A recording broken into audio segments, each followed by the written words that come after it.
Salve, oggi vediamo un altro di questi mouse cinesi M-Choose L7 Ultra nella versione da 39 grammi col sensore 3950, ultimo sensore 3950 della PixArt e 8000 Hz di polling rate sia col cavo che col dongle wireless. Mouse costa sugli 85 euro più o meno ed è un prezzo insomma abbastanza accessibile. Prima di vedere il mouse in sé vediamo cosa c'è nella confezione. Stavolta poca roba, ci sono solo gli adesivi e chiaramente il cavo e il connettore, il cavo e il ricevitore. Quello che non abbiamo piedini di scorta e sui quali mi vorrei subito soffermare perché non è il teflon bianco 100% vergine, ma è quello nero, anche se non sembra il solito teflon di quelli vecchi, insomma, quello lucido che si vedeva prima sembra abbastanza fatto bene questo, con i bordi arrotondati e vediamo. Allora, mouse è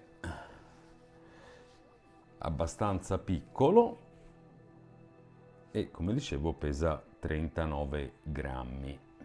Continuando a vedere cosa c'è nella confezione, questo è il dongle da M-Choose, il dongle da 8K, il ricevitore, e purtroppo però abbiamo, nonostante dicano, cioè chiaramente sia supportato gli 8K di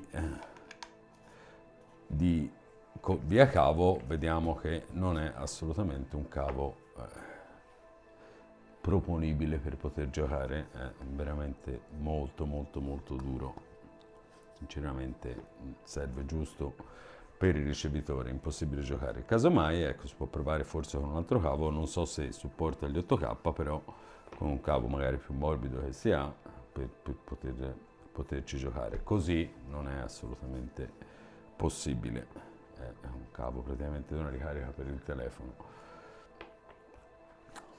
Dongle è piccolino, ricevitore è piccolino e devo dire che testato funziona tutto alla perfezione e finalmente un mouse con un software semplice da installare e che funziona. Ho avuto diversi problemi con un altro mouse che ho dovuto andare indietro, che però vedremo a breve perché me l'hanno già rispedito funzionante. Bene, ora passiamo a vedere per bene l'L7 Ultra di M-Choose. Una cosa abbastanza importante da comprendere, appunto, come dicevo, il mouse non è assolutamente grande, diciamo che per una mano come la mia con 19 cm x 10 è un mouse da poter utilizzare finger claw per palm, diventa veramente difficile poterlo utilizzare con questa impugnatura. Una cosa che subito si nota, non so, magari al video non so se si vede per bene, comunque subito si è elucidato questo rivestimento, diciamo, simil gommato, già visto in altri casi, purtroppo tende subito a lucidarsi e non è abbastanza, diciamo, è abbastanza anche scivoloso. Fortunatamente, come abbiamo visto, abbiamo nel bundle gli adesivi per il grip di scorta, cioè da poter applicare. Per quanto riguarda appunto l'impugnatura, dicevo, con la mia mano e con il mio stile di gioco è un'impugnatura claw finger. Claw, nonostante la dimensione sia abbastanza piccola, claw perché con questa gobba qui molto pronunciata, bump, come lo chiamano in inglese, i bravi, abbastanza pronunciata, permette di appoggiare tranquillamente la mano in modo da poter avere una claw perfetta, perché si appoggia qui alla base dei polpastrelli e è un'impugnatura aiuta veramente l'impugnatura claw.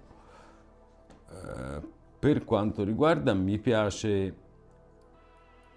molto perché è molto solido, i 39 grammi sono a questo punto suppongo siano un plus perché pensavo fossero anche troppo pochi e invece mi sono trovato veramente bene con questa leggerezza. Come al solito però purtroppo poi dopo sarà più difficile tornare indietro. Mouse, diciamo con mouse sopra i 55, diciamo sopra i 60 grammi.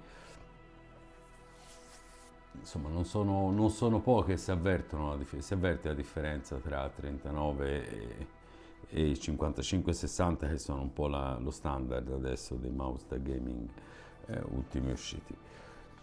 Comunque ora sentiamo anche i tasti che sono molto silenziosi e ovattati, mi piace molto questo click.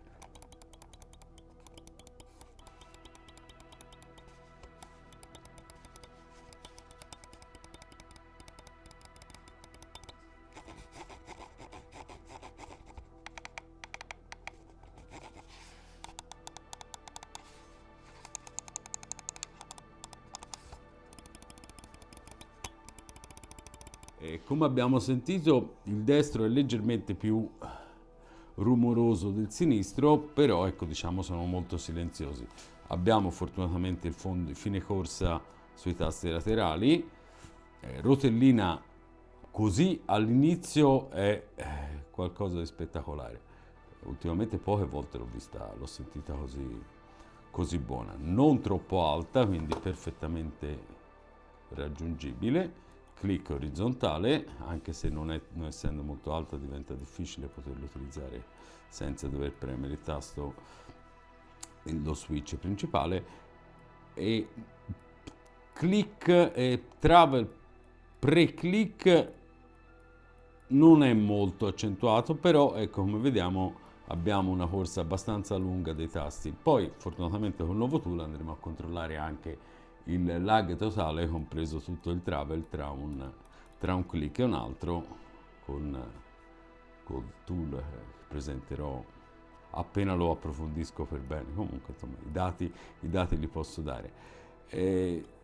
Avrei preferito una corsa un pochino minore, però è abbastanza leggero e mi piace davvero come feedback uditivo e tattile del click. Come dicevo, il mouse è molto molto solido, non ha pochi fronzoli, l'unico LED che abbiamo è qui sotto per ricontrollare i CPI, connessione con 2.4 via cavo chiaramente e anche Bluetooth, quindi un 3 mode connection. Mi dispiace che non ci siano i piedini di scorta e magari li avrei preferiti di un materiale, quello bianco o grigio, insomma, sono secondo me migliori. Comunque questo è. Prezzo non è così eccessivo perché per questi mouse con questa leggerezza si trovano anche oltre 130 euro e diciamo che 80 si va veramente 80-85, siamo su un prezzo molto accessibile. Magari a alcuni può sembrare troppo, però visto l'andamento di ora del mercato non è così alto, per cui se volete un mouse piccolo claw finger dotato di tutte le ultime feature, mouse fatto bene, supportato bene da software finalmente, con una grande rotellina e a un costo non così eccessivo, questo può essere una buona soluzione. Chiaramente se avete problemi con il discorso di lucidarsi e vedersi le impronte, non è il mouse che fa per voi.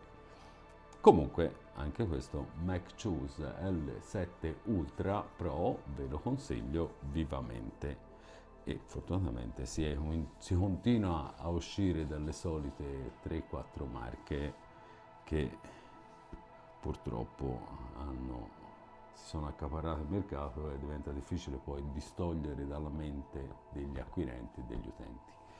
Bene, questo approfondimento è concluso. tutti gli altri dati chiaramente li troverete nell'articolo nel sito, compreso il lag del mouse, del Lime Choose L7 Ultra. Buon prodotto, mi piace. Ciao, alla prossima.